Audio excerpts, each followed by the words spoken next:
¿Qué tienen en común todos estos números? Pues es sencillo, estos números siguen una secuencia lógica y ordenada dependiendo de su valor numérico.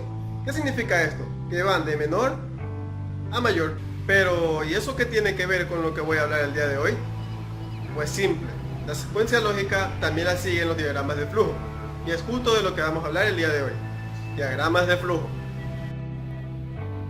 La estructura básica de un diagrama de flujo puede llegar a verse algo como esto. Y recordando siempre que algunas de las reglas básicas de los diagramas de flujo, como por ejemplo, que deben constar de un inicio y un fin. Hay que tener muy en cuenta que los diagramas de flujo tienen conectores. Estos conectores son los que se van a encargar de unir los símbolos entre sí. De este modo le darán una secuencia y un orden lógico a los mismos. Los símbolos de proceso pueden tener más de un proceso a la vez. También recordar que es incorrecto que a un símbolo de inicio le lleguen líneas, del mismo modo que es incorrecto que salgan líneas de un símbolo de fin. Esto está mal. Pero bueno, yo seguiré con lo mío, y es que debo profundizar en la estructura repetitiva mientras. La estructura repetitiva mientras es una condición que nos va a permitir determinar la cantidad de veces que una acción va a ser realizada. ¿Esto qué quiere decir? Que mientras nuestra condición sea falsa, se va a realizar cierta acción cierto número de veces. Pero, ¿qué pasará cuando nuestra estructura sea verdadera?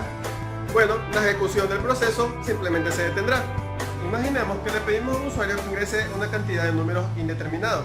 Es decir, que el usuario puede ingresar cualquier cantidad de números que desee, siempre y cuando este número no sobrepase el 100. ¿Qué pasará al momento que el usuario sobrepase el 100? Pues simple, el programa se detendrá. Como podemos ver, en este caso no tendremos la opción de utilizar una estructura repetitiva for, dado que nunca sabremos cuándo el usuario va a ingresar el 100. De modo que, si el usuario nos ingresa de manera sucesiva los siguientes números, 1, 50, 99 o 100, nuestro programa no finalizará, pues ninguno de estos números es mayor que 100. Pero, ¿qué pasa si el usuario ingresa al 300? El programa finalizará inmediatamente, dado que nuestra condición era que el número ingresado sea igual o menor a 100. El ciclo mientras tiene una estructura muy parecida a esta. Y sí, con este símbolo se representa la estructura. Es en medio de estos dos símbolos que vamos a escribir los procesos que queremos que se repitan, ya que este símbolo marca el inicio del ciclo y este otro el final del mismo.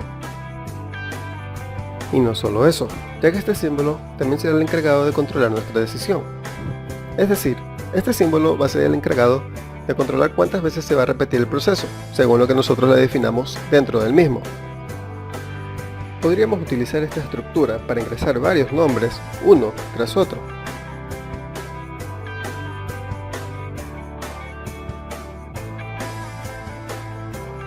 Y el diagrama sería algo más parecido a lo que se muestra en esta imagen. Podemos aplicar este mismo método a procesos mucho más complejos, que serían imposibles de hacer sin esta estructura. En este caso no tendremos la opción de utilizar la estructura repetitiva for, porque nosotros no sabremos cuándo el usuario va a ingresar el número 100, ni un número mayor a 100. Así que utilizamos la estructura repetitiva mientras. Mientras el usuario escoja una opción que sea menor a 100, la acción seguirá repitiéndose. Esto quiere decir que seguirá pidiéndole números al usuario hasta que el usuario haya ingresado un número mayor a 100. Bueno, en este punto quizás algunos de ustedes estén pensando, ¿en qué me beneficia usar el ciclo mientras? ¿Por qué no puedo utilizar el ciclo for o el do? Bueno, en realidad es muy sencillo. Hay veces en las que no tenemos valores determinados para comenzar ni finalizar nuestro programa. Es en estas ocasiones en las que utilizamos el ciclo repetitivo mientras, ya que un for está con valores predeterminados de inicio a fin, mientras que un mientras solamente se basa en una condición. Mientras que la condición no se cumpla, la estructura se va a seguir repitiendo, de modo que vamos a poder ingresar indefinido número de datos y un indefinido número de mensajes.